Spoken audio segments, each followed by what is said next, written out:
story. Okay. Clint and Am I I, allowed to interject facts? as long as they're actual facts and not lies. They are, in my opinion. Don't worry, your opinion's about to change. Thank you. Thank you. Clint and I had talked about getting engaged for a while, so there was no surprise that there was going to be an engagement. And I even knew when the ring came to California, thanks to Jared and our one of our officer friends, Major Toy. So I knew the ring was there, and so the following Saturday, I'm of course expecting it to happen all day long.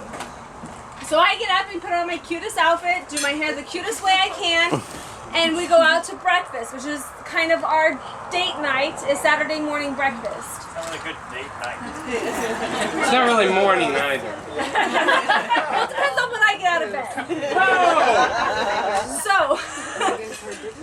So we go to breakfast, and I'm sitting there, and I'm expecting to get the ring. I may be texting Jared about how I'm expecting to get the ring, and we Wait, find... so you're texting Jared when...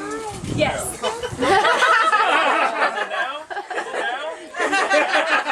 I'm working! Quit texting me! I just thought it was neat that they went to Jared for the ring. It can only be Jared. That's right. So we're at breakfast, and I'm expecting him to propose. Well, it's just the two of us at breakfast, and he doesn't. So I'm a little miffed. And at this point, it's just a little upset. I'm not overly worried because, you know, we still have plenty of time. So then I have some things that I have to get taken care of before our friends, the Jensens, come for lunch. And so we go our separate ways and are doing our separate things. Tell me to change shirts. And I did tell him to change shirts because the outfit he was wearing was hideous. It wasn't bad. The colors matched. Who wears these plaid shorts with a paisley shirt? I don't know. But I would. Oh, that's where it comes from. I don't know what paisley is. So anyways, so we go out to lunch with our friends, Matt and Vanessa, and of course, being the female I am expecting it to happen at lunch, right? So I'm waiting patiently for it to happen, and it's getting toward the end of the lunch. I'm starting to get a little nervous, but he suddenly, without saying anything, gets up, goes to the car, and of course, me, I'm like, oh, he's going to get the ring. He's going to propose. Yeah, he's going to propose. No, he comes back, and Vanessa's like, what'd you do? And he's like, oh, I had something stuck in my teeth. And I'm like, no. Really? Yeah, so they pay the bill, and we leave. And I was like, okay, now I'm a little bit more than a little miffed. I'm starting to get a little upset, right? So we go to the mall to do a little shopping and hang out. And Vanessa and I are shopping, and Matt and Clint go off and do their own thing for about an hour and a half. And we come back together, and Clint is carrying a brown paper bag. And I'm like, oh my gosh, he's going to propose in the mall. He's going to propose in the mall. That's my ring. That's my ring. So he's like, I got you a little something. And I was like, yay, right? So we open it up, and it's a Disney box. And I'm like, man, he's really going all out to make me think this is not my ring. So I open the Disney box, and Beauty and the Beast salt and pepper shakers. I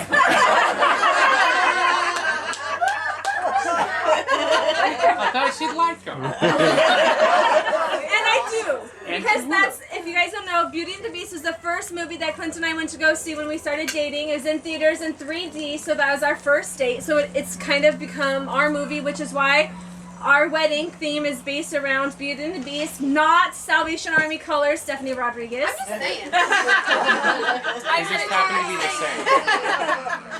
So then we're walking about a good 15 minutes in the mall, and I'm practically having a meltdown, yelling at Clint, why don't I have my ring?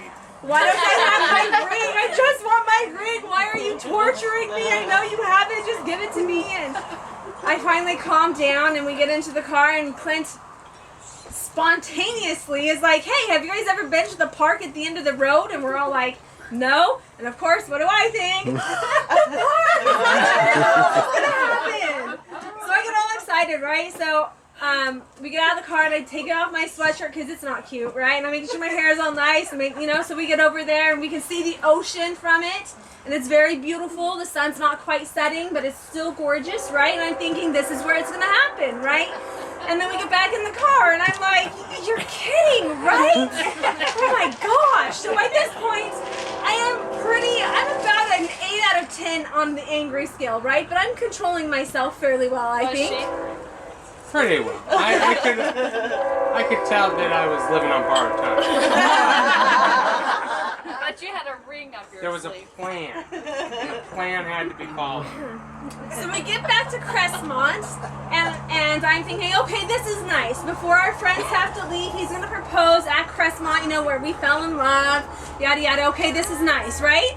So, you know, we're looking out the viewfinder and all this stuff, and then our friends Matt and Vess are like, all right, well, we got to go, bye. And they get in the car and they leave. And I'm like, wait, what? I'm so confused. I just want my ring. So I'm like on the verge of tears, and all I want to do is go home and cry, put on my pajamas, put on a good chick flick and some, you know, ice cream and have a good sob.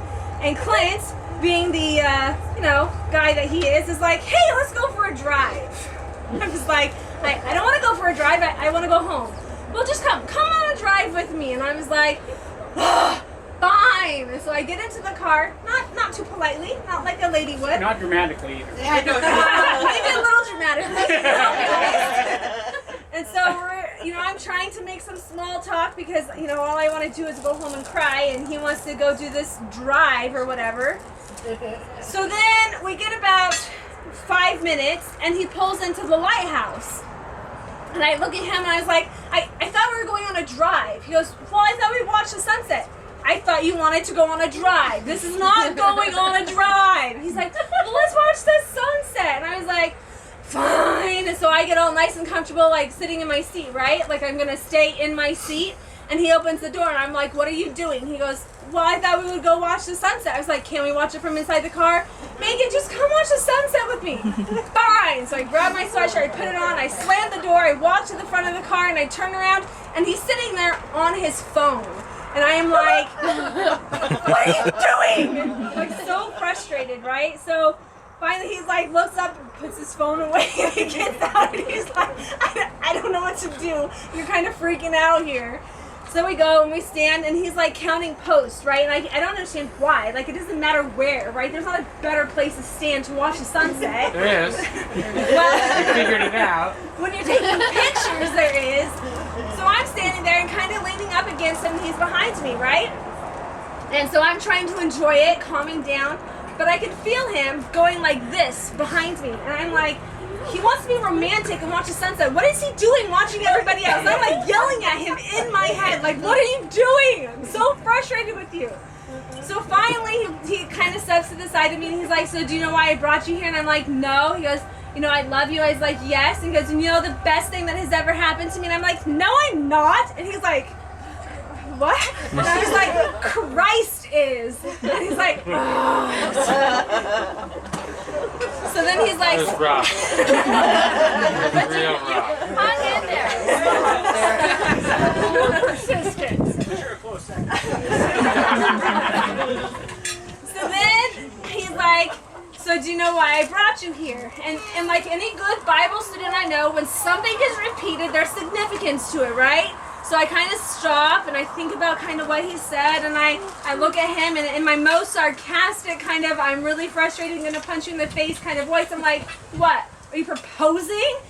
And he's like, I'm trying. I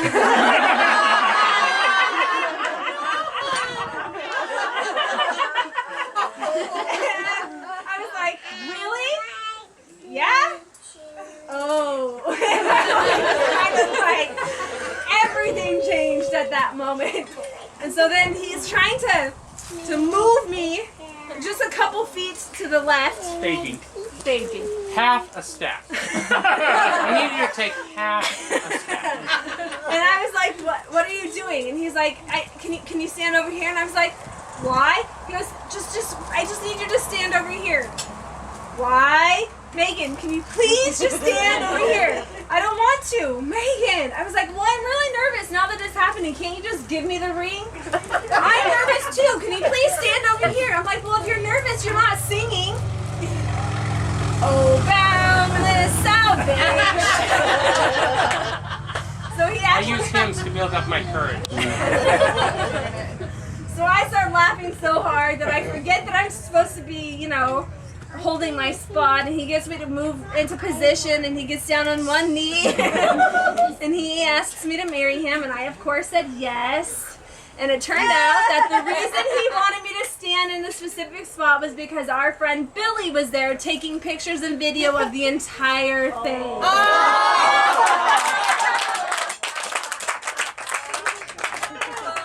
And the reason I was on my phone at the beginning was to tell him we had arrived and he could move from where he was hiding to the spot where the day before we had gone and with a light meter and figured out the angles, all that. We had a 10-minute window for the sunset. This thing had to take place between 7:05 and 7:15. So the moral of the story is from now on, have breakfast at 7:30. Is your version any different, Clint? It's just got more details, like about the planning and the precision of all, Right, but I didn't know. and how much effort that went into it. Like, we were supposed to go to lunch and then to a movie, but we couldn't all agree on a movie. So there was this big confusion of, okay, so if we're not going to go see the movie to kill time, what are we going to do? So we ended up at the mall. Which even that, because our friends who had come down, they knew that I was proposing on that day, and they had agreed to go to a movie. But then they're like, well, there's not really anything I want to see. People are killing me. What are you doing? We have a plan. So we go to the mall. You are about your plan. And then for the park and all that, we have to keep wasting time. And then they have to leave to go to the restaurant to get the table for the dinner after the proposal. Yeah, we went to a Hawaiian restaurant afterwards, and there's a group of our friends there, and we had a celebratory dinner with them, so it was really cool. Very nice. Did you still have the sweatshirt on? When he proposed, I did. I did. That's so funny. Fluff your hair? Nope. I tell you, I wasn't expecting it No, at that point. I was mad. she was not happy. And you proposed anyway. Murderous text messages coming out. And apparently, I didn't know this, but apparently when you propose, you're supposed to take the ring out of the box, put it on the finger. I didn't know that. So I'm on my knee like, all right. Take it, You're gonna take it. And I'm take like, no, okay. Take the ring out of the box. Put it on my finger. No, not that finger. Yeah, that one. There you go. Okay, now stand up so I can give you a kiss. You know, if there was ever any doubt that we were related, I think that story. That could have answered it right there.